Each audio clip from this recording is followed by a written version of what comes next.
ما الذي يفرق بيننا وبينهم؟ منهج السلف، لأن السلف هم الذين فهموا الكتاب والسنة وساروا عليهما، فنحن نتبع السلف الصالح.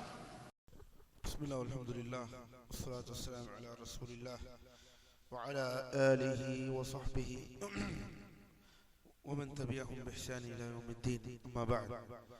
السلام عليكم ورحمة الله وبركاته. الحمد لله.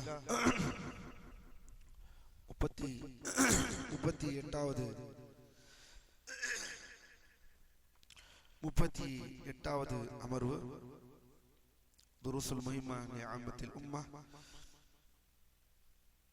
அல்லாஹ்வின் அடியார்களே, தொழுகையில் சுன்னத்திலே இருக்கிறோம். நேற்று கடைசியாக தஷஹுதுல் அഖீர், இரண்டாவது கடைசி தஷஹுதில் எவ்வாறு நாம் அமருவது பற்றி பார்த்தோம். இதில் இறுதியாக இந்த கடைசி தஷஹுதுடைய அடிப்படையில் அல்லாஹ்வின் அடியார்களே, இறுதியாக ஒரு விஷயத்தை இங்கே நாம் பார்க்க இருக்கிறோம். என்னவென்றால்,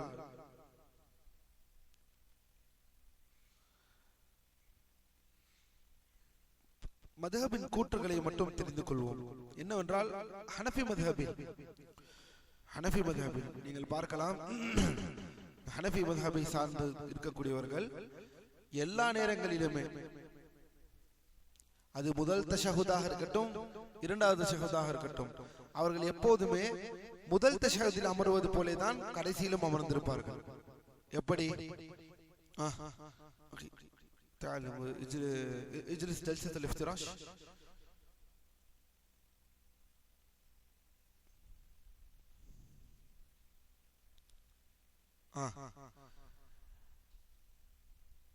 ஹனஃபி மதுஹபை பொறுத்தவரை அவர்கள் இதே அமர்வில் தான் கடைசி தஷஹுதிலும் அமர்வார்கள். அவர்கள் இதே அமர்வில் தான் கடைசி தஷஹுதில் அமர்வார்கள். அதே போலதான் மதுஹபுல் மாலிகியா அனைத்து அமர்வுகள் தவறு கிணிப்பின் மீது அமர்வது மட்டுமே. மாலிகி மதுஹபில் எப்படி அவர் கூறுவார்கள் என்றால், எல்லா தஷஹுதிலும் அத்தஹியாத்திலும் மாலிகி மதுஹபில் எல்லா அத்தஹியாத்திலும், அது முதல் அத்தஹியாத்தா இருக்கட்டும் அல்லது கடைசி அத்தஹியாத்தாக இருக்கட்டும், அவர்கள் எப்போதுமே இப்படிதான் உட்காருவார்கள். ஆனால் ஹனஃபி மதுஹபில் எவ்வாறு உட்காருவார்கள்? எல்லா அத்தஹியாத்திலும், அதாவது சிறிய அத்தஹியாத் அல்லது கடைசி அத்தஹியாத், இரண்டிலுமே வேறுபடுத்தி பார்க்காமல் ஒன்று இப்படி இல்ல அப்படி.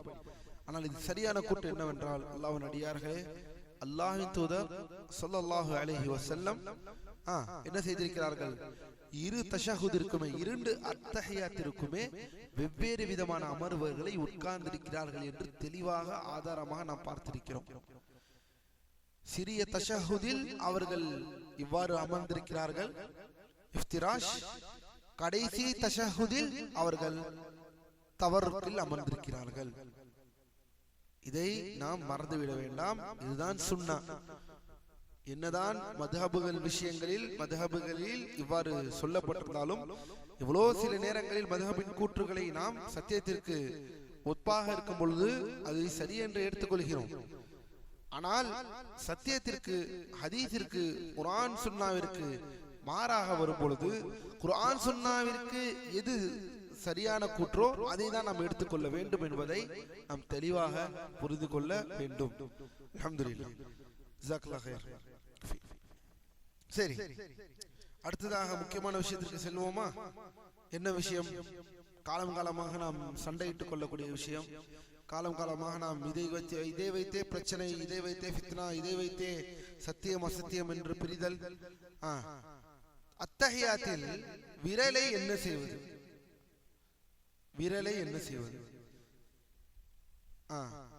வெறுமன செய்கை காட்டி இவ்வாறு நிறுத்துவதா, அல்லது இவ்வாறு வேகமாக அசைப்பதா, அல்லது வெறுமன லா இலாஹ இல்லல்லாஹ், அஷ்ஹது அல்லா இலாஹ இல்லல்லாஹ் என்று சொல்வதா? பார்ப்பார்.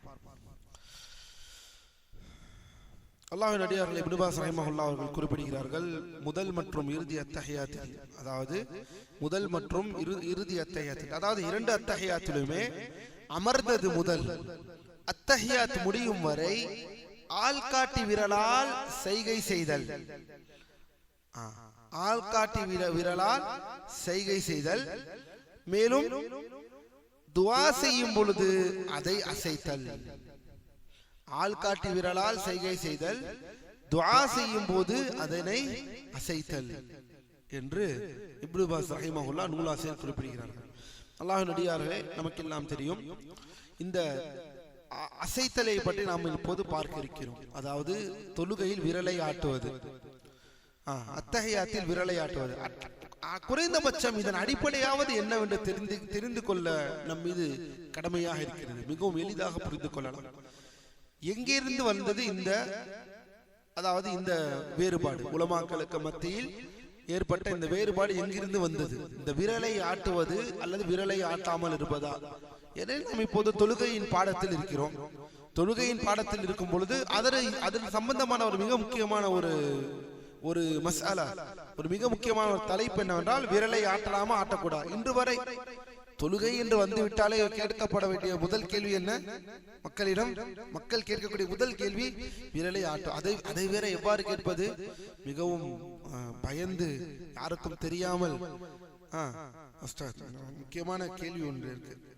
நான் ஏதோ மிக அதிகமான ஒரு கேள்வியை கேட்க போகிறார் தௌஹீதுடைய விஷயங்களில் என்று நினைத்தால் அமைதியாக வந்து, இது விரல ஆட்டலாமா வேணாமா, இது அதுல சத்தியம், நாம் ஆர்வத்தை பாராட்டுகிறேன், தெரிந்து கொள்ளலாம் இன்ஷா அல்லாஹ். அல்லாஹ்வின் அடியார்களே, பாரக்கல்லாஹு ஃபீக்கும். செய்கை செய்தல் முதல் மற்றும் இறுதி அத்தஹியாத் இரண்டிலும் அமர்ந்தது முதல் சலாம் கொடுக்கும் வரை ஆள்காட்டி விரலால் செய்கை செய்வது சுன்னத்தாகும் என்று தெளிவாக ஷேக் இப்னு பாஸ் ரஹிமஹுல்லாஹ் அவர்கள் குறிப்பிடுகிறார்கள். அல் இஷாரத்து பிஸ்ஸபாபா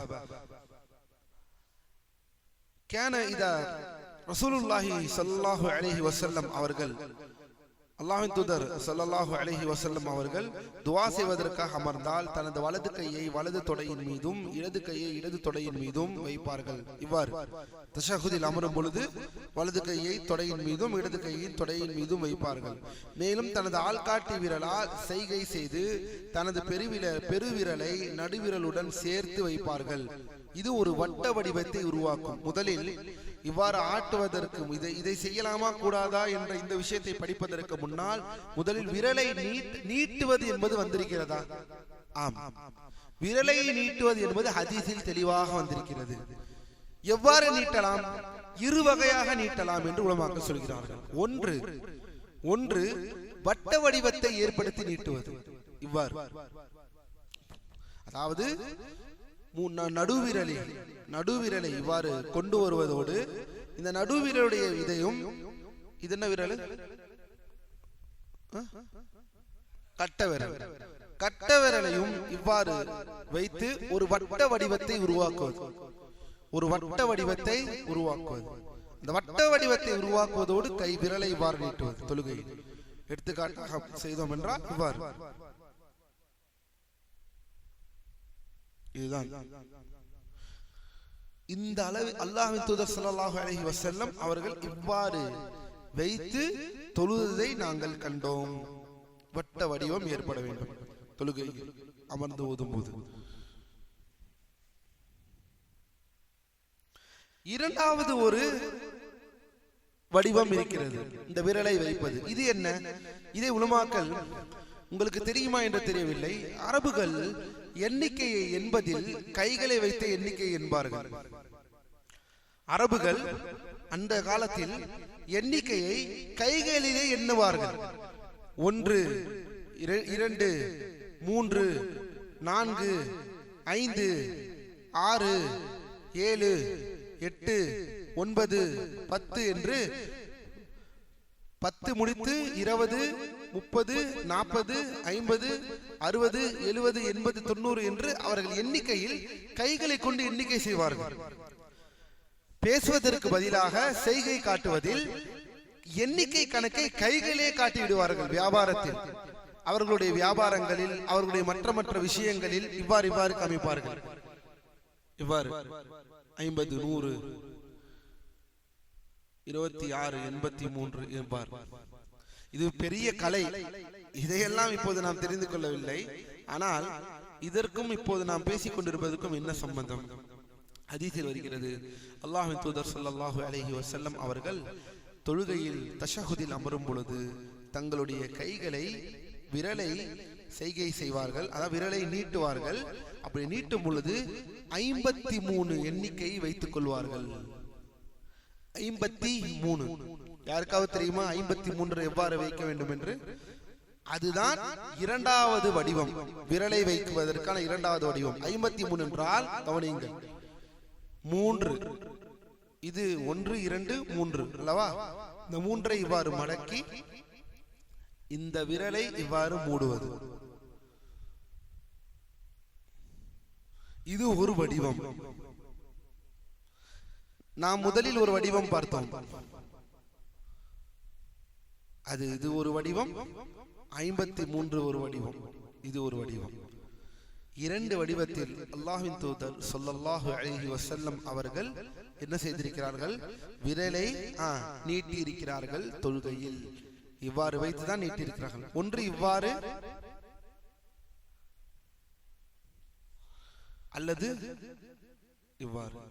இரண்டில் நீங்கள் எதை வேண்டாலும் செய்து கொள்ளலாம் இன்ஷா அல்லாஹு தஆலா. இப்னு உமர் ரலியல்லாஹு அன்ஹு அவர்களுடைய ஹதீஸில் வருகிறது. இந்த ஹதீஸை பாருங்கள். நபி ஸல்லல்லாஹு அலைஹி வஸல்லம் தனது வலது விரலை பெருவிரலுக்கு அடுத்துள்ள ஆள்காட்டி விரலை உயர்த்தி அதன் மூலம் துஆ செய்வார்கள். அப்போது இடது கை முழங்காலில் பரவி இருக்கிறது. இப்னு உமர் சொல்கிறார்கள், 3 மற்றும் 50 என்ற எண்ணிக்கையின் பிடிப்பு போட்டு ஆள்காட்டி விரலால் செய்கை செய்தார்கள். அதான் 53. இதுதான் சரி. இப்போது விரலை அசைப்பது என்ற விஷயத்தில் விரலை நீட்டுவதை பற்றின ஆதாரத்தை பார்த்தோம். ஸல்லல்லாஹு அலைஹி வஸல்லம் ஒன்று இவ்வாறு வைப்பார்கள் அல்லது இவ்வாறு வைத்து தஷஹுதை ஓதுவார்கள் என்று பார்த்தோம். சரி, அடுத்தது பார்ப்போம். ஷேக் அவர்கள் கடைசியாக ஒரு விஷயம் சொல்கிறார். இரண்டு விதமான அறிவிப்புகளுமே, இந்த நாம் பார்த்த இந்த இரண்டுமே நபி ஸல்லல்லாஹு அலைஹி வஸல்லம் அவர்கள் வெவ்வேறு நேரங்களில் செய்த செயல்களாக இருக்கலாம்.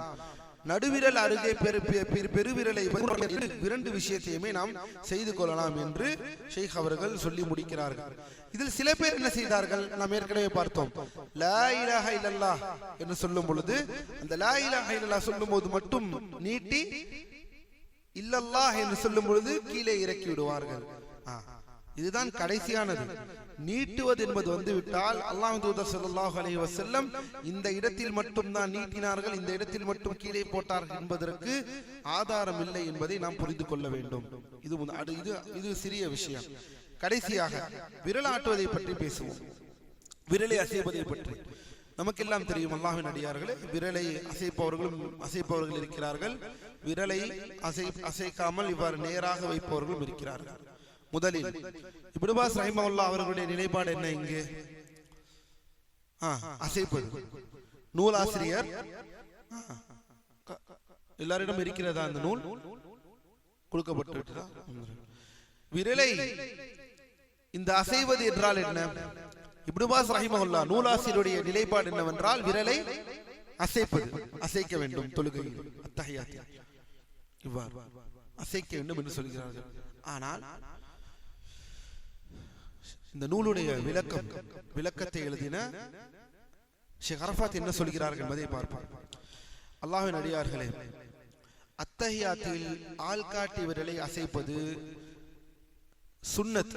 விரலை அசைக்க வேண்டும் என்று எந்த ஹதீஸை வைத்து சொல்கிறார்கள் என்றால் வாயில் இப்னு ஹுஜர் ரலியல்லாஹு அன்ஹு அவர்களின் ஹதீஸை அடிப்படையாக கொண்டு சொல்லப்படுகிறது. நன்றாக கவனியுங்கள். வாயில் இப்னு ஹுஜர் ரலியல்லாஹு அன்ஹு அவர்களுடைய இந்த விஷயத்தை கொண்டுதான் என்ன செய்கிறார்கள்? இதை முதலில் விரலை அசைப்பது என்பது யாருடைய கூற்று? மதுஹபில் யாருடைய கூற்று? விரலை அசைப்பது எந்த மதுஹப்? யாருக்காவது தெரியுமா? ஷாஃபி, ஹனஃபி, மாலிகியா, மாலிக் மதுஹப்.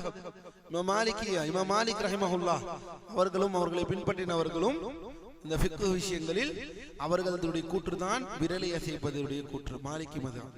அதே போல ஷாஃபிய்யாவில் ஒரு கண்ணத்தில் ஒரு சிலர் ஷாஃபிஈ மத்ஹபிலும் இதை பற்றி பேசியிருக்கிறார்கள்.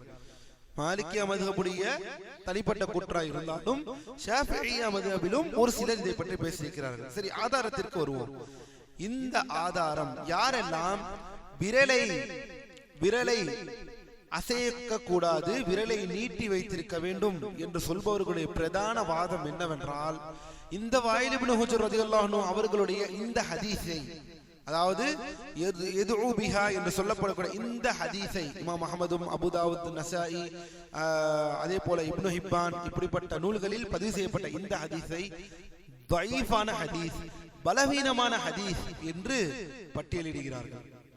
இந்த ஹதீஸை கொண்டு நாம் அமல் செய்ய முடியாது, இந்த ஹதீஸ் பலவீனமான ஹதீஸ் என்று யார் சொல்கிறார்கள் என்றால், யார் வாதம் வைக்கிறார்கள் என்றால், விரலை அசைக்க வேண்டாம், விரலை நீட்டி வைத்தால் போதுமானது, அசைப்பது வேண்டாம், அந்த அசைப்பது பற்றி வந்திருக்கக்கூடிய அந்த ஹதீஸ் பலவீனமான ஹதீஸ் என்று வாதம் வைக்கிறார்கள். அப்படி என்றால் அல்லாஹ்வின் அடியார்களே, வாதம் அனைத்துமே ஒரு ஹதீஸுடைய தரத்தை அடிப்படையாக கொண்டுதான் இந்த விஷயமே அமைந்திருக்கிறது. விரலை ஆட்டலாமா, விரலை ஆட்டக்கூடாதா என்ற இந்த நமக்கு மத்தியில் இன்று இருக்கக்கூடிய மிக பெரும் விஷயம் தொழுகையில், இந்த பிரச்சனை, இந்த விஷயம் என்று எதில் அடிப்படையாக கொண்டிருப்பட்டிருக்கிறது என்றால், ஒரு ஹதீஸ். என்ன ஹதீஸ்? அஹ்மதிலும் இப்னு ஹிப்பான் அபூ தாவூத் போன்ற கிரந்தங்களில் பதிவு செய்யப்பட்ட ஒரு ஹதீஸ். யார் அவர் அறிவிப்பாளர்? வாயில் இப்னு ஹுஜர் ரலியல்லாஹு அன்ஹு அவர்கள் அறிவிக்கக்கூடிய ஒரு ஹதீஸ்.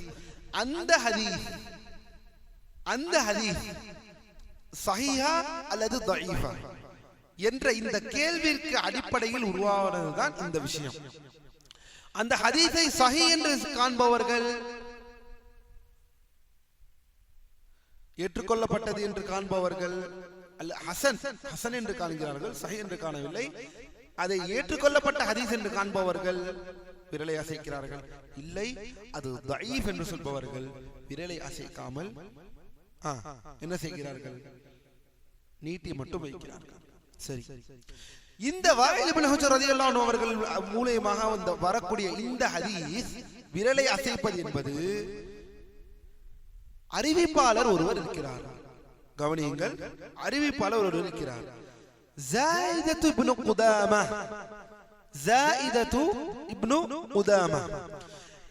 இந்த ஜாயிதத்து இப்னு குதாமா என்பவர் மட்டும்தான் இந்த எல்லோரும், பல அறிவிப்பாளர்கள் இதே வாயில் இப்னு ஹுஜர் ரலியல்லாஹு அன்ஹு அவர்களுடைய ஹதீஸின் மூலமாக பல அறிவிப்பாளர்கள் அல்லாஹ்வின் தூதர் விரலை நீட்டியிருக்கிறார்கள் என்ற ஒற்றை செய்தியை பதிவு செய்து விட்டார்கள்.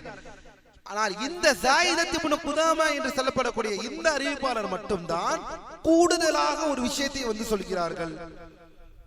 விரலை நீட்டுவது மட்டுமின்றி அதை அசைக்கவும் செய்தார்கள் என்ற ஒரு கூடுதல் தகவலை மற்ற அறிவிப்பாளர்கள் சொல்லாததை பெரும் பெரும் ஹாஃபிதுகள், பெரும் பெரும் இமாம்கள் யாரும் இந்த கூடுதலான இந்த விஷயம் அசைக்க வேண்டும் என்பதை சொல்லாமல் அனைவர்களும் விரலை நீட்டினார்கள் என்பதில் எந்த மாற்று கருத்தும் இல்லை. ஏன்?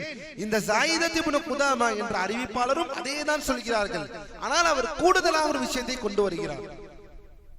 அது என்ன? நீட்டுவது மட்டும் இல்லாமல் அதை அசைக்கவும் செய்தார்கள். இங்குதான் ஹதீஸ்களை உள்ளே வருகிறது. ஹதீஸ்களை என்ன உள்ளே வருகிறது? இத்துணை ஹாஃபிதுகள், இத்துணை இமாம்கள், எத்துணை என்றால் ஷேக் அரஃபாத் இங்கு சொல்கிறார்கள் 20க்கும் மேற்பட்ட ஹுஃபாதுகள், 20க்கும் மேற்பட்ட பெரும் பெரும் இமாம்கள், 20க்கும் மேற்பட்ட பெரும் இமாம்கள், அறிவிப்பாளர்கள், அந்த சங்கிலியில், அந்த அறிவிப்பாளர் தொடர்களில் இத்துணை 20 இமாம்கள் இருக்கிறார்கள். அவர்கள் யாருமே, அதாவது நம்ம எல்லாரும் தெரியும், ஹதீஸ் கலையில் அறிவிப்பாளர்கள் எல்லோரும் ஒரே தரத்தில் இருக்க மாட்டார்கள். ஒரு சில அறிவிப்பாளர்கள் பெரும் பெரும் இமாம்கள் என்று சொல்வோம், ஹாஃபிஸ் என்று சொல்வோம். இவர் அறிவித்தாலே அது சஹீஹ் என்ற அளவிற்கெல்லாம் இருக்கிறார்கள். இன்னும் சொல்ல போனால், ஒருவர் இத்துணை பெரும் இமாம்கள் சொல்லாத ஒரு விஷயத்தை கூடுதலாக சொன்னால் இவர் பலவீனமானவர் என்பது அளவுக்கு கூட அவர் அந்த நிலைக்கு செல்வார். ஏனென்றால் இவர்களுக்கு தெரியாத ஒன்று. மேலும் இந்த ஷேக், இந்த ஆசிரியரிடம் நெருங்கிய மாணவர்களாக இருக்கக்கூடிய இவர்களுக்கே தெரியாத ஒரு கூடுதல் விஷயத்தை நீங்கள் சொல்வதை எவ்வாறு ஏற்றுக்கொள்ள முடியும் என்பது போல அடிப்படை வாதத்தில் உருவானதுதான் இந்த விஷயம். ஜாயிதத் இப்னு குதாமா ரஹிமஹுல்லாஹ் அவர்களுடைய இந்த கூடுதலான விரலை அசைப்பது என்ற அந்த அறிவிப்பை ஏற்றுக்கொள்ளாமல் இருக்கிறார்கள். இதற்கு இந்த விரலை அசைக்க கூடாது என்று சொல்லக்கூடிய உலமாக்கள், முக்கியமாக ஹம்பலி, ஹனஃபி மதுஹப் மற்றும் ஷாஃபி மதுஹப், இந்த 3 மதுஹபிலுமே இதை முக்கியமாக என்ன சொல்கிறார்கள் என்றால், இத்துணை அறிவிப்பாளர்கள் பெரும் பெரும் இமாம்களாக இருக்கக்கூடியவர்கள் எல்லோரும் விரலை நீட்டினார்கள் என்று மட்டும்தானே வருகிறது. அசைத்தார்கள் என்ற கூடுதல் வாக்கியம் அவர்களிடம் இடம்பெறாத போது இவரிடம் மட்டும் இடம்பெறுவது இங்கு சந்தேகத்திற்குரியதாக இருக்கிறது. இங்கே சந்தேகத்திற்குரியதாக இருக்கிறது, அது ஷாதாக இருக்கிறது என்று ஷாத் என்ற ஒரு அடிப்படையில் இந்த ஹதீஸை பட்டியலிடுகிறார்கள். ஆனால் இதை சரி என்று காணக்கூடிய உலமாக்கள் என்ன சொல்கிறார்கள்? இல்லை, ஜாயிதத் இப்னு குதாமா ஒரு சிகா, அவர் ஒரு நம்பகமானவர். கூடுதலாக ஒரு விஷயத்தை கொண்டு வருகிறார் என்றால் அது ஜியாதத்து சிகா, கூடுதலான ஒரு நம்பகமான ஒரு விஷயத்தை கூடுதலாக வருவதை முரண்படுத்தி பார்க்க கூடாது.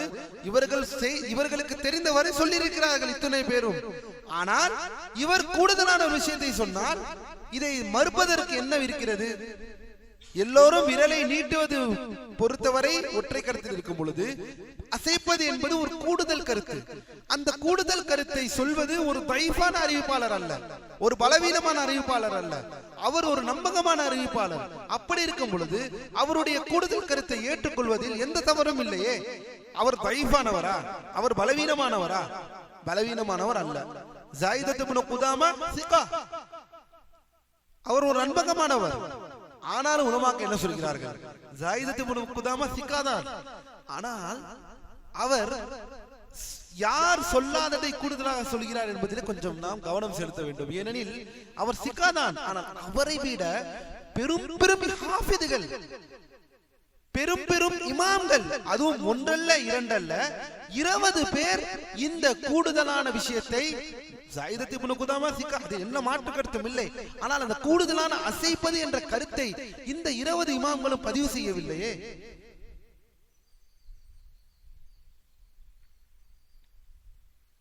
இந்த அடிப்படையில் விரலை, அந்த கூடுதலான அந்த தகவலை மறுக்கிறார்கள். ஹதீஸ் கலை அடிப்படையில் இந்த கூடுதலான தகவல்களை, அந்த தகவலை அடிப்படையில் இருந்து எல்லோரும் ஒற்றை கருத்து என்னவென்றால், அது ஜாயிதத் இப்னு குதாமாவாக இருக்கட்டும் அல்லது மற்ற அனைத்து அறிவிப்பாளராக இருக்கட்டும், எல்லோரும் ஒற்றை கருத்தில் இருக்கிறது என்ன? விரலை நீட்ட வேண்டும், அது போதுமானது. இதையே இமாம் முக்பில் ரஹிமஹுல்லாஹ் அவர்கள் இந்த விஷயத்தில் விளக்குகிறார்கள். 20க்கும் மேற்பட்ட ஹுஃபாதுகள் சொல்லாத ஒன்றை, கூடுதலாக சொல்லாத ஒன்றை இந்த அறிவிப்பாளர் மட்டும் இங்கே சொல்வதை நம்மால் ஏற்றுக்கொள்வதற்கு ஹதீஸ் கலையுடைய விஷயங்களில் இடம் இல்லாமல் இருக்கிறது என்று இமாம் முக்பில் ரஹிமஹுல்லாஹ் அவர்களும் இந்த விஷயத்தில் இவ்வாறு குறிப்பிடுகிறார்கள். அல்லாஹ்வே நன்கு அறிந்தவன். சரி, ஷேக் அரஃபாத் ஹஃபிதஹுல்லாஹ் அவர்கள் இந்த இடத்தில் அடுத்தது என்ன சொல்ல வருகிறார்கள் என்பதை பார்ப்போம். அல்லாஹ்வின் அடியார்களே, மறுப்பு, அசைக்கும் ஹதீஸ் குறித்து இது ஒரு ஷாத், தனித்துவமான ஒரு பலவீனமான ஹதீஸாக ஆகிவிடுகிறது. இது சரியானதாக அல்ல, அதை ஆதாரமாக கொள்ள முடியாது. சரி, ஒருவேளை அல்லாஹ்வின் அடியார்களே பாரக்கல்லாஹு ஃபீக்கும், ஷேக் அரஃபாத் இங்கு இன்னொரு வாதத்தை கொண்டு வருகிறார்கள். ஒருவேளை இந்த ஹதீஸ் சரியானதாக இருந்தால், ஜாயிதத் இப்னு குதாமா அவர்கள் கூடுதலாக சொன்ன இந்த அசைப்பது என்ற ஹதீஸை சரியானதாக இருந்தாலும் அதன் பொருள் என்னவென்றால், அசைத்தல் என்பதற்கு பொருள் ஒரு முறை செய்கை இவ்வாறு சுட்டி காட்டினான், அசைத்தார்கள், இதுதானே தவிர மறுபடியும் அசைப்பது இல்லை என்று சொல்கிறார்கள் ஷேக் அரஃபாத்.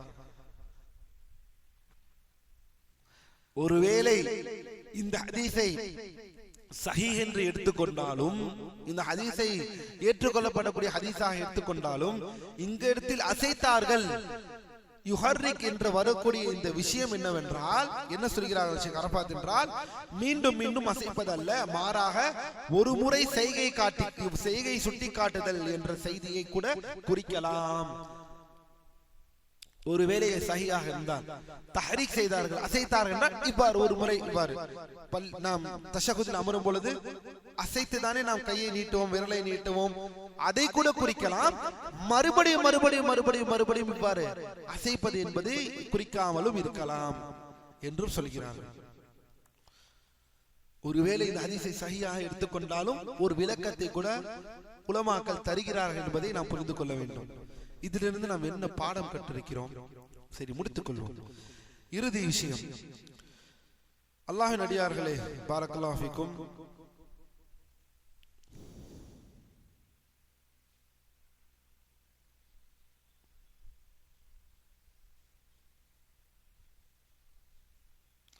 பெரும்பாலான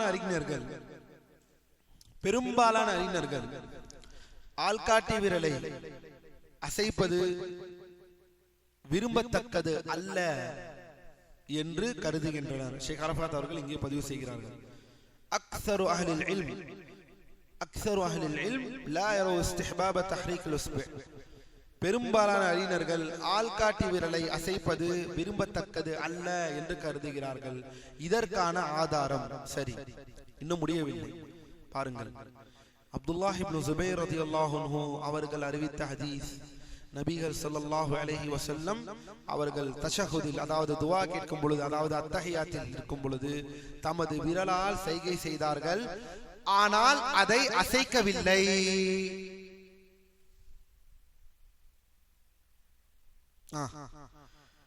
ولا يحركها.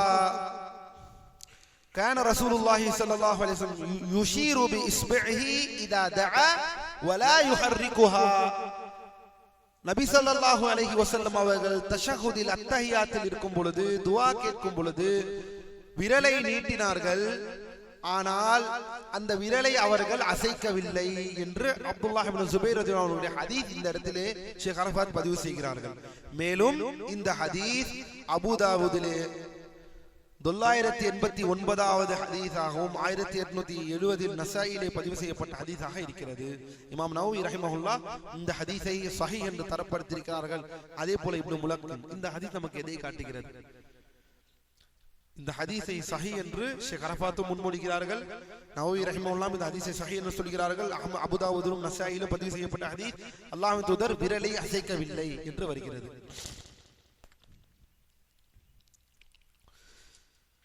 ஷேக் சொல்கிறார்கள், அல்லாஹ்வின் அடியார்களே, இந்த தெளிவான அறிவிப்பு விரலை அசைப்பதை மறுக்கின்றது.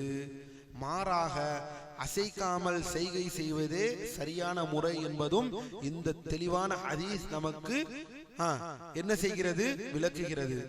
அபு ஹுமைத் அஸ்-ஸாயிதி அவர்கள் அறிவிக்கிறார்கள், நபி ஸல்லல்லாஹு அலைஹி வஸல்லம் அவர்கள் தனது வலது உள்ளங்கையை வலது முழங்காலின் மீதும் இடது உள்ளங்கையை இடது முழங்காலின் மீதும் வைத்து தனது விரலால் செய்கை செய்தார்களே தவிர அசைக்கவில்லை என்று அப்துல்லாஹ் இப்னு ஸுபைர் ரலியல்லாஹு அன்ஹு ஹதீஸும் கூடுதலான ஒரு வலுவான ஆதாரமாக இருக்கிறது என்று ஷேக் அரஃபாத் அவர்கள் இங்கு பதிவு செய்கிறார்கள். மேலும் அல்லாஹ்வின் அடியார்களே, பாரக்கல்லாஹு ஃபீக்கும், இதில் ஹனஃபி மذஹபுடைய நிலைப்பாடு என்ன? ஹனஃபி மذஹபுடைய நிலைப்பாடு, அறிஞர்கள் தொழுகையாளி தனது ஆள்காட்டி விரலால் செய்கை செய்யும் பொழுது லா இலாஹ இல்லல்லாஹ் என்ற வார்த்தையின் போது விரலை உயர்த்த வேண்டும். உறுதிப்படுத்தும் பொழுது, அதாவது லா இலாஹா என்று சொல்லும் பொழுது உயர்த்தி, இல்லல்லாஹ் என்று சொல்லும் பொழுது கீழே விட வேண்டும் என்ற விரலை வைக்க வேண்டும் என்று கருதுகிறார்கள். சரியான கருத்து என்னவென்றால், ஷேக் அவர்கள் கடைசியாக வருகிறார்கள் முடிவிற்கு. சரியான கருத்து என்னவென்றால், விரலை அசைக்காமல் செய்கை செய்வதே ஆகும். ஏனெனில் அதை அசைப்பதற்குரிய சுன்னா சரியான ஆதாரத்துடன் வரவில்லை. மாறாக அசைக்காமல் செய்கை செய்வதே உறுதியாக வந்துள்ளதாக இருக்கிறது என்பதை நாம் புரிந்து கொள்ள வேண்டும். அல்லாஹ்வின் அருள் அறிந்தவன் என்று இறுதியாக ஷேக் அரஃபாத் அவர்கள் இந்த விஷயத்தை முடிவு செய்கிறார்கள். அல்லாஹ்வின் அடியார்களே, நமக்குடைய நாம் புரிந்து கொள்ள வேண்டிய பாடம் என்ன? இதுதான் அடிப்படை. விரலை அசைக்கலாமா, விரலை அசைக்க வேண்டாமா என்பதை, விரலை அசைத்தால் தௌஹீத்வாதி, விரலை அசைக்கவில்லை என்றால் ஷிர்க்வாதி, விரலை அசைத்தால் அவர் சத்தியத்தில் இருக்கிறார், இருக்கிறார், விரலை அசைக்கவில்லை என்றால் அசத்தியத்தில் இருக்கிறார். இப்போது உங்களிடம் பதில் இருக்கிறது. எந்த அடிப்படையில் விரலை அசைக்கிறார்கள், எந்த அடிப்படையில் விரலை அசைக்காமல் இருக்கிறார்கள் என்பதை இப்போது நாம் புரிந்து கொண்டோம். அடிப்படை இது ஒரு ஃபிக்ஹ் சம்பந்தப்பட்ட ஒரு விஷயம், ஒரு ஃபிக்ஹ் சம்பந்தப்பட்ட ஒரு விஷயம். நமக்கு இதையெல்லாம் சொல்லித் தரவில்லையே, நமக்கு இதெல்லாம் சொல்லித் தரவில்லை. அடிப்படை ஃபிக்ஹுகளை எடுத்து கொண்டு வந்து கொள்கை ஆதாரமாக, கொள்கை அடையாளமாக காண்பிக்க முற்பட்ட விளைவுதான் இது அனைத்தும். ஃபிக்ஹ் விஷயங்களை கொள்கை அடையாளமாக, கொள்கைக்கு இதை செய்தால் இந்த கொள்கை, இதை செய்தால் இந்த கொள்கை என்ற இந்த விஷயத்தை கொண்டு வந்தது தான் நம்மிடம் ஏற்பட்ட தவறாக நாம் இருக்கிறது. ஆனால் இது முழுக்க முழுக்க ஒரு கல்வி சார்ந்த, ஒரு ஆய்வு சார்ந்த, ஒரு ஹதீஸுடைய ஆய்வு சார்ந்த விஷயம் என்பதை நாம் புரிந்து கொள்ள வேண்டும். அதை தான் இப்போது நாம் புரிந்திருக்கிறோம் தெளிவாக. வெறுமன ஒரு ஹதீஸுடைய நம்பகத்தன்மையை அடிப்படையாக கொண்டு அந்த ஹதீஸை ஏற்றுக்கொள்ளலாமா ஏற்றுக்கொள்ள வேண்டாமா என்ற ஒரு ஃபிக்ஹ் சார்ந்த, ஒரு ஹதீஸ்களை சார்ந்த ஒரு விஷயம்தான் இது இருக்கிறது என்பதை நாம் புரிந்து கொண்டோம் என்றால் அல்ஹம்துலில்லாஹ், இதில் எந்த விதமான ஒரு முரண்பட்டதாகவோ அல்லது ஒரு பிரச்சனைக்குரிய விஷயமாகவோ இது அமைய. இது மட்டுமல்ல, எல்லா ஃபிக்ஹ் விஷயங்களும் அதே போலத்தான். ருக்குவிலிருந்து ஒருவர் எந்திரித்து இவ்வாறு கையை கட்டுகிறார் என்றால் உடனடியாக பயந்து வழிகேடா, அப்படியா, இப்படியா, இதுவா, அதுவா என்ற அந்த கேள்வியை எழுப்பாமல் ஃபஸ்அலு அஹ்ல ذிக்ரி இன் குன்தும் லா தஅலமூன், உங்களுக்கு தெரியாததை, நீங்கள் தெரியாமல் இருக்கும் பொழுது அதை அறிஞர்களிடம் கேட்டு தெரிந்து கொள்ளுங்கள் என்று அல்லாஹ் சொல்கிறான்.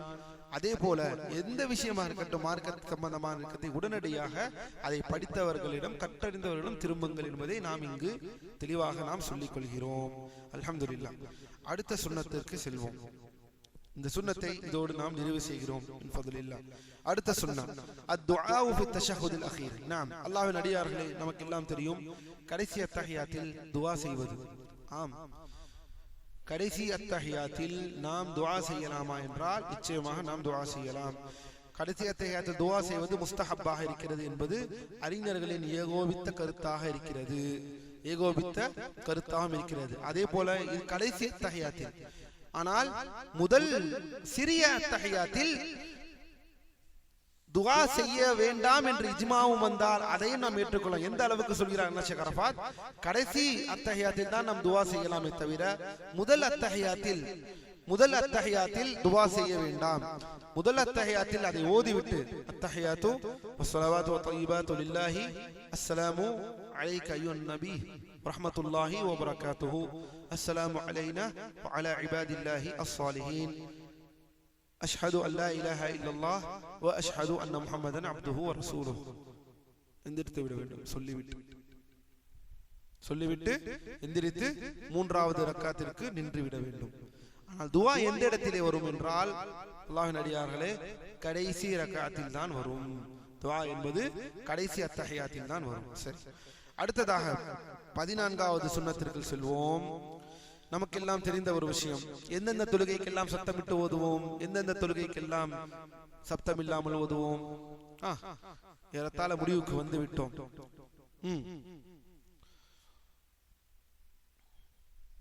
தெரியாதா அது?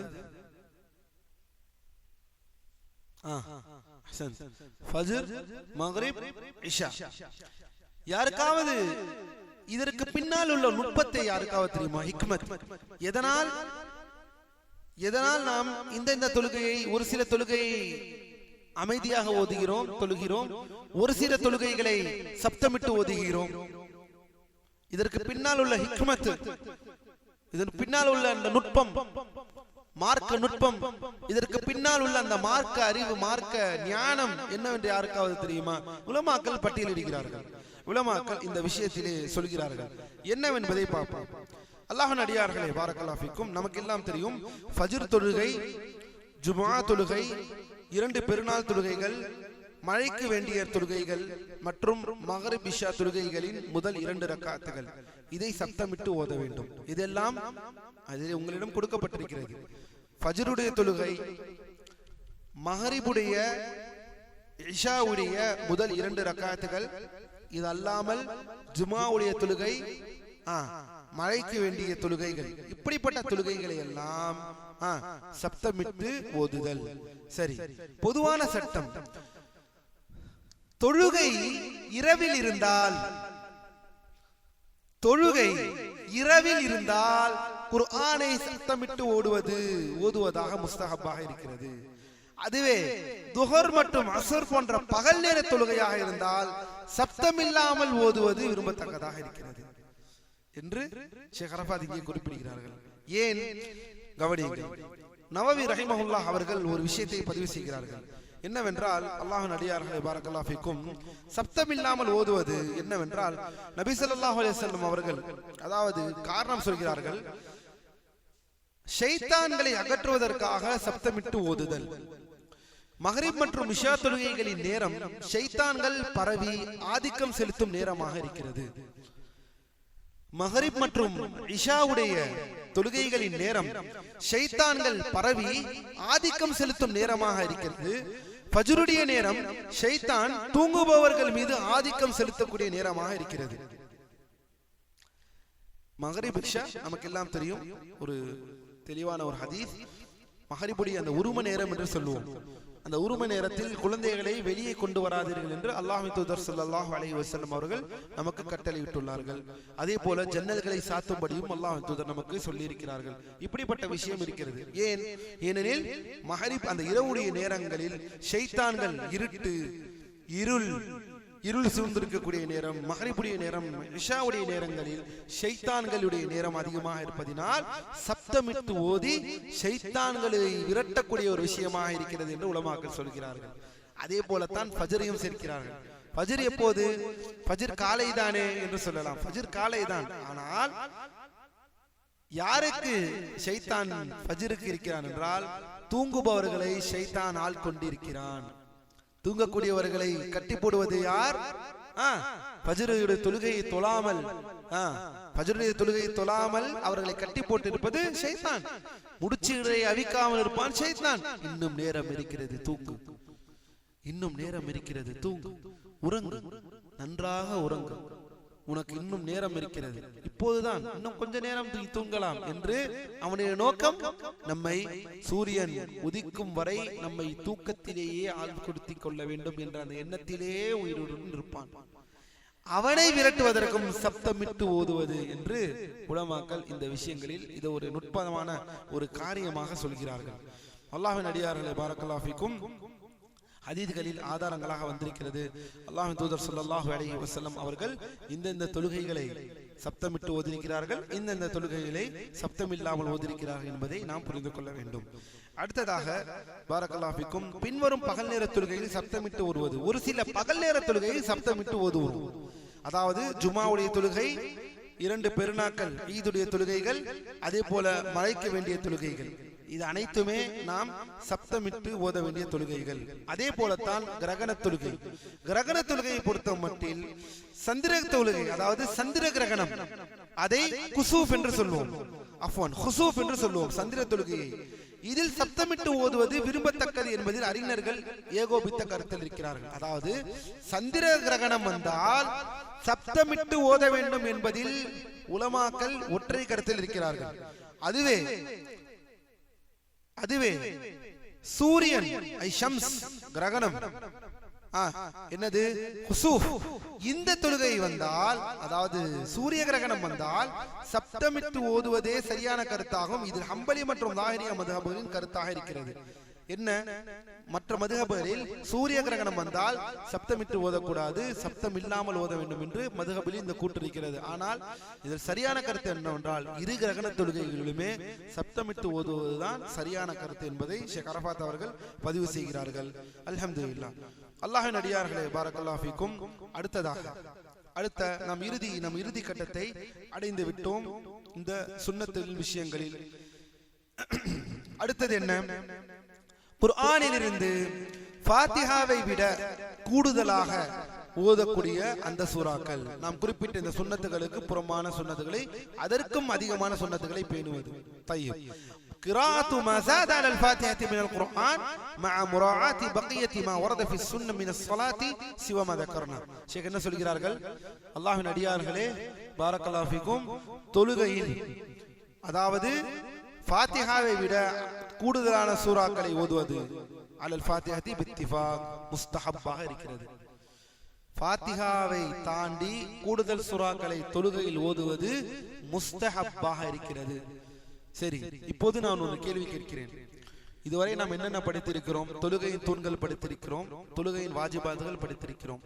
இந்த இரண்டிலும், ஏனெனில் இந்த இரண்டையும் தெரிந்தே ஒருவர் விட்டால் தொழுகை பாத்திலாகி விடுகிறது, தெரியாமல் ஒருவர் விட்டால் அது தூண்களாக இருக்கும் பட்சத்தில் தொழுகை பாத்திலாகி விடுகிறது. ஆனால் தெரியாமல் ஒருவர் வாஜிபாத்துகளை விட்டால் அவர் சஜிதா செய்ய வேண்டும். இந்த இரண்டிலும் துணை சூறாக்கள் ஓதுவது என்பது ஏதாவது படித்தோமா? துணை சூறாக்கள் தொழுகையின் தூண்கள், துணை சூறாக்கள் தொழுகையின் வாஜிபாத்துகள் என்பது ஏதாவது படித்தோமா? அப்படி என்றால் நாம் என்ன புரிந்து கொள்ள வேண்டும் என்றால், துணை சூறாக்கள் ஓதுவது முஸ்தஹப், அதில் எந்த மாற்று கருத்தும் இல்லை, விரும்பத்தக்கது. துணை சூறாக்கள் ஓதுவது விரும்பத்தக்கது, ஓத வேண்டும், ஓதுங்கள். ஆனால் ஒருவேளை இந்த கேள்வி எங்கே வரும்? இந்த கேள்வி எங்கே வரும்?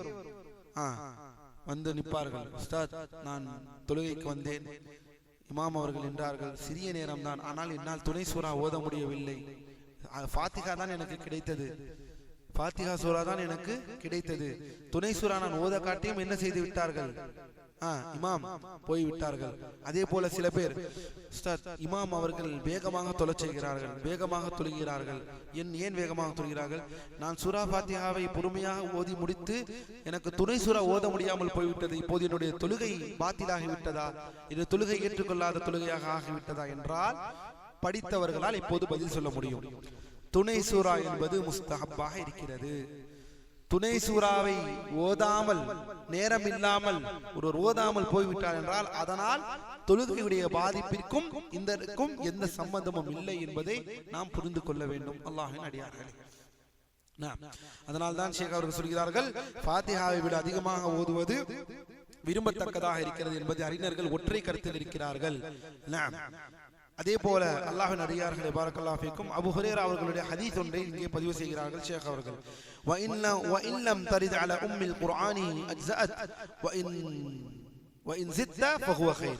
பாருங்கள், அல்லாஹ்வின் தூதர் ஸல்லல்லாஹு அலைஹி அபூ ஹுரைரா அவர்கள் சொல்கிறார்கள், பாருங்கள், நீ தொழுகையில் சூரா ஃபாத்திஹாவிற்கு மேல், சூரா ஃபாத்திஹாவிற்கு கூடுதலாக நீ ஓதாமல் இருந்தால் அது ஒரு பிரச்சனையும் இல்லை, அந்த தொழுகை உனக்கு போதுமானது. ஆனால் நீ கூடுதலாக ஓதுகிறாய் என்றால் அல்ஹம்துலில்லாஹ் அது உனக்கு நன்மையானது, அது உனக்கு நன்மை என்று அபூ ஹுரைரா அவர்கள் சொல்கிறார்கள். அவர்கள் இவ்வாறு சொல்கிறார். அபூ ஹுரைரா அவர்கள் அறிவிக்கக்கூடிய ஹதீஸா இருக்கிறது, அல்லாஹ்வின் தூதர் சொல்வதாக வருகிறது இந்த விஷயம். அடுத்ததாக பாரக்கல்லாஹு ஃபீக்கும், இன்னொரு அறிவிப்பில் யார் குர்ஆனின் தாயை ஓதினாரோ அது அவருக்கு போதுமானது. குர்ஆனின் தாய், அதாவது குர்ஆனின் தாய் என்னவென்றால் குர்ஆனுடைய தலைமை, குர்ஆனின் தலையை யார் ஓதுகிறாரோ அது அவருக்கு போதுமானது தொழுகையில். யார் மேலும் அதிகமாக ஓதுகிறாரோ, அதை தாண்டி அதிகமாக ஓதுகிறாரோ அது சிறந்ததாக இருக்கிறது. என்ன அர்த்தம்? யார் ஃபாத்திஹாவை ஓதினாரோ தொழுகையில் அது அவருக்கு போதுமானதாக இருக்கிறது. எந்த அளவிற்கு அல்லாஹ் இலகுவாக நமக்கு வாழ்க்கையை, நம்முடைய தொழுகையை நமக்கு ஆக்கி இருக்கிறான். அப்படிப்பட்ட தொழுகையை தொழுவதில் நமக்கு என்ன நம்மளுடைய கஷ்டம் இருக்கிறது அல்லாஹ்வின் அடியார்களே. அடுத்ததாக இறுதியாக சொல்கிறார்கள், மற்றொரு விஷயத்தை சொல்கிறார்கள் இப்னு பாஸ் ரஹிமஹுல்லாஹ் அவர்கள், அல்லாஹ்வின் அடியார்களே, நாம் குறிப்பிட்டவற்றுடன் தொழுகையில் அதிகமாக வந்துள்ளதையும் சுன்னத்துகளே, அதில் ருக்கூவிலிருந்து நிமிர்ந்த பிறகு தொழுகையாளி ரப்பனா வலக்கல் ஹம்து என்று கூறுவதுடன் அதை விட அதிகமாக கூறுவதும் இமாம் மாமூம் தனியாக தொழுகை அனைத்தும் சுன்னத்தாகும். என்ன சொல்கிறார்கள் ஷேக் அவர்கள்? இது மட்டும், இப்போது நாம் இத்தனை சுன்னத்தை படித்திருக்கிறோம், இது அல்லாத கூடுதலாக வந்திருக்கக்கூடிய மற்ற அனைத்தும், நான் சொன்னது அல்லாத மற்றும் கூடுதலாக வந்திருக்கக்கூடிய அனைத்து சுன்னத்தையும் நீங்கள் பேணுங்கள் உங்கள் தொழுகையில். எடுத்துக்காட்டாக சமி அல்லாஹு லிமன் ஹமீதா என்று ருக்கு செய்ததற்கு பிறகு ரப்பனா சமி அல்லாஹு லிமன் ஹமீதா என்று சொல்லி ரப்பனா வலக்கல் ஹம்து என்று சொன்னதற்கு பிறகு கூடுதலான துஆக்கள் இருக்கிறது. அந்த துஆக்களையும் நீங்கள் ஓதுங்கள், அதுவும் சுன்னத்தாக இருக்கிறது என்று ஷேக் இப்னு பாஸ் ரஹிமஹுல்லாஹ் அவர்கள் இந்த இடத்திலே பதிவு செய்கிறார்கள். இறுதி உபதேசமாக என்ன சொல்கிறார்கள் என்றால், இப்னு பாஸ் ரஹிமஹுல்லாஹ் அதே ஷேக் அரஃபாத் ஹபிதஹுல்லாஹ் அவர்கள் முன்மொழிகிறார்கள். என்ன சொல்கிறார்கள் என்றால், இந்த சுன்னத்துகளை அனைத்தையும் நீங்கள் நன்றான முறையில் பேணுங்கள், மேலும் அல்லாஹ் இருக்கட்டும். அதே போல இந்த கூடுதலான நேரம், அதே போல என்னவென்றால் ருக்கூவில் கைகளை முழங்கால் மீது வைத்து, இதில் ருக்கூவின் போதும் இரு கைகளையும் முழங்கால் மீது வைத்து விரல்களை விரித்தவாறு வைத்தல். பாருங்கள், இவ்வாறு விரல்கள் இருக்கிறது, முழங்கால் வருகிறது என்றால் முட்டி, முழங்கால் இது முட்டி, விரித்த நிலையில் வைப்பது. இவ்வாறு, அதாவது அதை பிடித்திருக்கக்கூடிய நிலை, இவ்வாறு அல்ல. சில பேர் வைப்பார்கள் இவ்வாறு இவ்வாறு இவ்வாறு, சில பேர் இங்கே வைப்பார்கள், இங்கே வைப்பார்கள், இங்கே வைப்பார்கள், சில பேர் இங்கே வைப்பார்கள். இதல்ல ருக்குவின் முறை.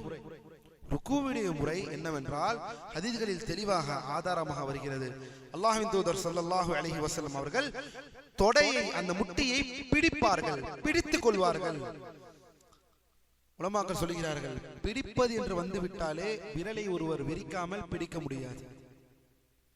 பிடிப்பு என்றாலே விரல்களை விரிக்காமல் இவ்வாறு, இதுக்கு பேர் பிடிப்பல்ல.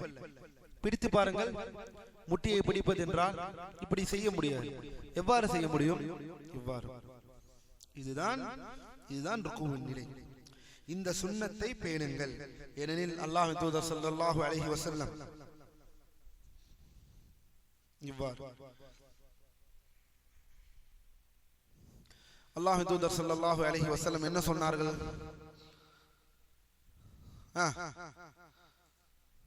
ஸல்லு கமா ரஅய்துமூனி உஸல்லி, நீங்கள் என்னை எவ்வாறு தொழக் கண்டீர்களோ அவ்வாறு தொழுங்கள்.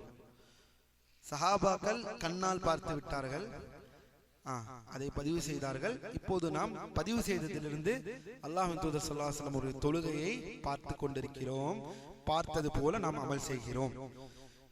அல்லாஹ் நம்மை நேர்வழியிலே செலுத்துவானாக. இந்த விஷயத்தையும் இந்த கடைசியாக இப்னு பாஸ் ரஹிமஹுல்லாஹ் ஏற்கனவே இதையெல்லாம் பேசியிருக்கிறார்கள், இருந்தும் கடைசியில் ஒரு நினைவூட்டல் செய்கிறார்கள். நான் சொன்னது மட்டும் அல்லாமல் வேறு கூடுதலாக வந்திருக்கக்கூடிய சுன்னத்தையும் நீங்கள் பின்பற்றுங்கள். அதிலும் முக்கியமாக ரப்பனா வலக்கல் ஹம்து என்று சொன்னதற்கு பிறகு ஒரு சில துஆக்கள் இருக்கிறது, அதை ஓதுங்கள், அது சுன்னத்தாக இருக்கிறது.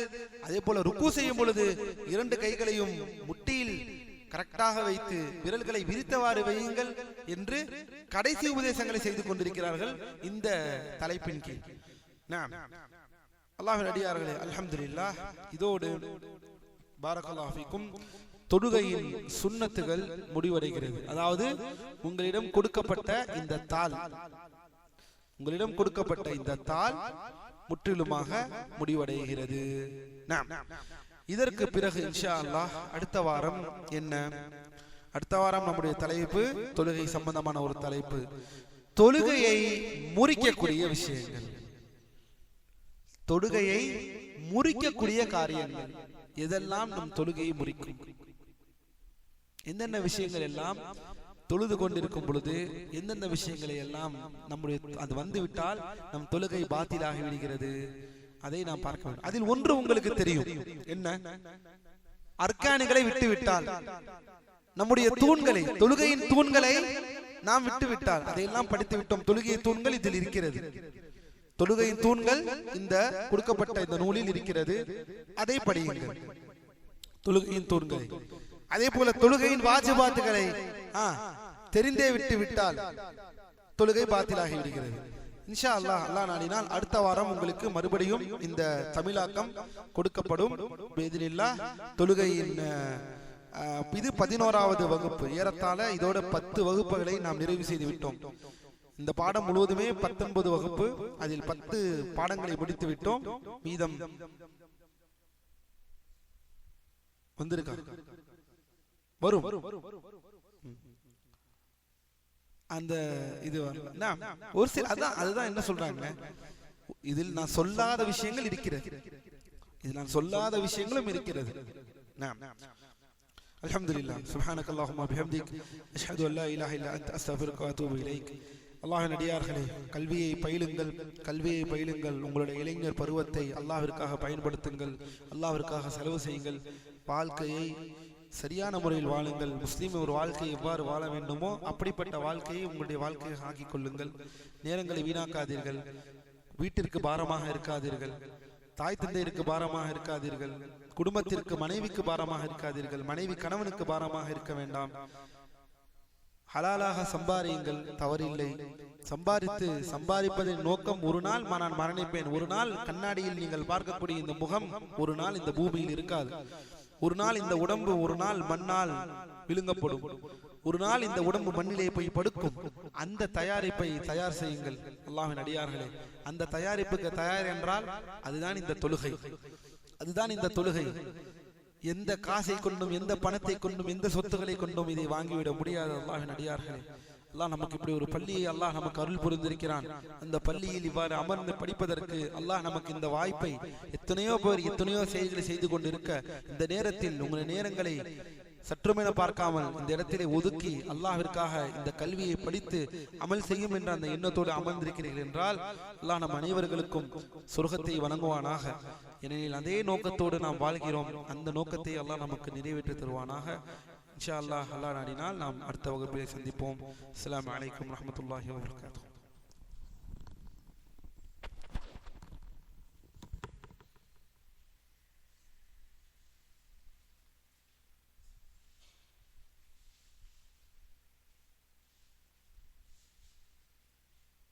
نقول بيننا وبينكم السلف، بيننا وبينكم الكتب.